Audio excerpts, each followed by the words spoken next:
Ladies and gentlemen, we are ready for 3 more rounds in an amateur K1 76-kilo bouts. Introducing to you first and fighting out of the blue corner, representing Assassin Thai. Please welcome Rian, Byrne. And now, introducing his opponent, fighting out of the red corner, representing SBGi. Please welcome Rian.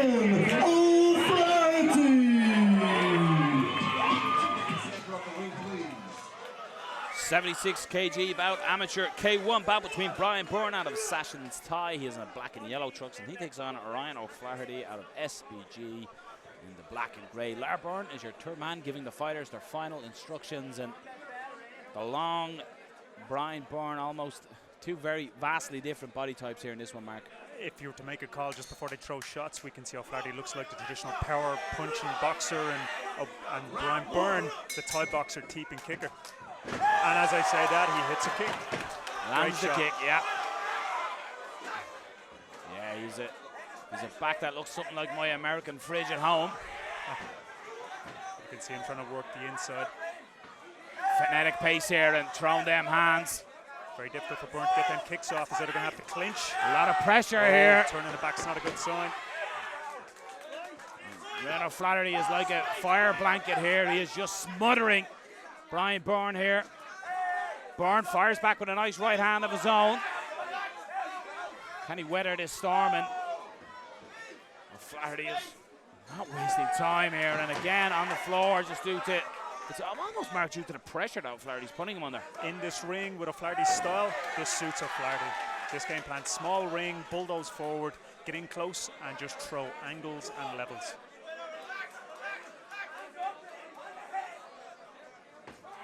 Nice step in deep.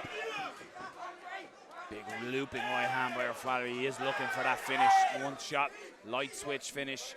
Even though we've seen some nice kicks already in this match, no one seems to be a power kicker, so I think this match is going to be stopped with either them knees, or we're going to see some of them hands getting thrown in. Possibly O'Flaherty. He seems to be the one that's forcing his opponent to turn his back against the ropes. Will be a case though if Byrne can weather this storm. That looked a little low, that knee, but O'Flaherty, no complaints. Beautiful uppercut on the inside. Again, referee just warning him, pulling the head down, landing the strike.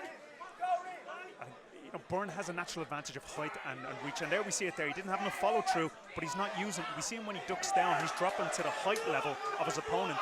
He has the advantage of height, he needs to use that, and length. Yeah, he needs to try and stay long, but easier said than done when you have a rhino charging forward at you. But he used it well, went high with that kick, and then instantly took the lead leg as well with an inside leg kick as well to knock the balance. Needs more of that, does Byrne, but he has weathered that first round storm. So as we said, it seemed like Byrne was just under relentless pressure in that first round. He weathered it. Will it be more of the same here by O'Flaherty? He lands a beautiful right hand there. I guess my question's answered. We can see Byrne doing what he's probably done mostly in Thai boxing. He's trying to do a Thai boxing style in a K1 match. Yeah. And this is a prime example of how sometimes styles won't transfer over. You need to adapt. You can it's a different sport.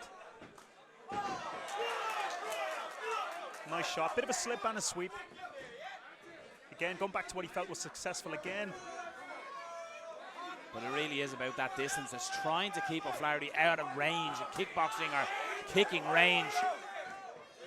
It's a risky game plan. In this small ring, he's going to have to get them scores. I think he's behind already on the scorecards. Remember, K1, they're looking for aggression, pushing forward. Very hard to win a K1 match in amateur or professional on the back foot.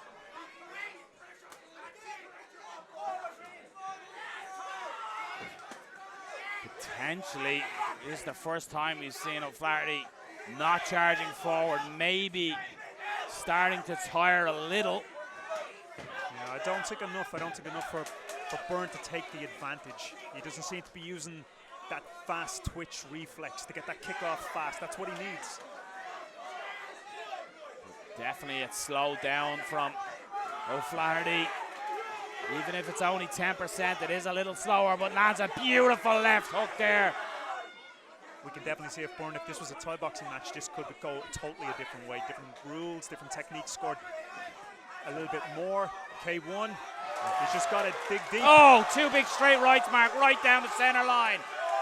He might weather, keep his hands up. He might take it on the guard. Yeah, we can see. Just keep them hands up.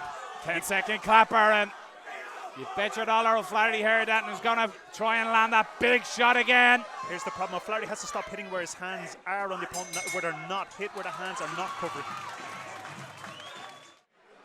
And referee Byrne just calling the fighters to the center at the start of this third round, just to, I'd imagine it's to advise the fighters to keep it clean and keep your techniques. Don't be making silly fouls. I think this happens when we get that mixture of K1, MMA, Thai coming into a single discipline like K1. We could see in the corner there on the break, Assassin's Thai coach trying to tell him to hack the inside leg out, attack the leg as he kicks. The only problem is you have to be able to kick like a horse for that to work, to kick that leg out. And Flaherty has recharged the batteries and continues the forward momentum onslaught here.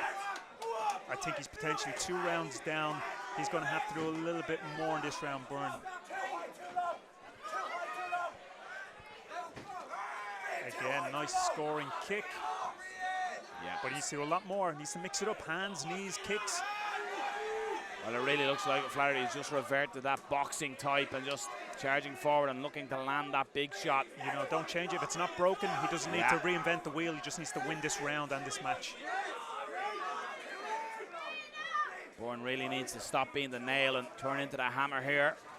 And there what we see, what Byrne's corner wanted him to do, just got done to him. He got that leg hacked out. And again. A nice switch up. He was expecting hands. And again. This is big here by Rian O'Flaherty. This is the difference between hitting and trying to score a point and hitting to hurt. You should be, even at amateur level, you should be hitting to cause damage and hurt. And the great thing about this, down again, is Byrne to that leg taken away. It's now given Byrne thinking about the legs, and that could open up the head strikes for O'Flaherty. Listen, you can't measure the heart of a fighter. This isn't over until the last second. He's down on points. He's going to lose unless he pulls a big shot off. What we've seen before is fighters can't do it. They can pull it out of the bag.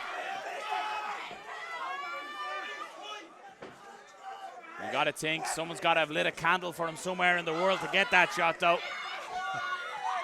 Nice uppercut. Last 10 seconds. He's got to pull something out of the bag now or it's going to be unanimous. Nice tight hands and big shots, and Rian O'Flaherty really has showcased a higher level of power and technique in the hands here. Great match. As you say, K1 bout, if it was a Thai bout, could have went differently. Very, very different. Ladies and gentlemen, let's hear for both fighters. They put on a great show for us. After 3 great rounds, we go to the judges' scorecards. All judges have it in favor of the winner by unanimous decision, Rian.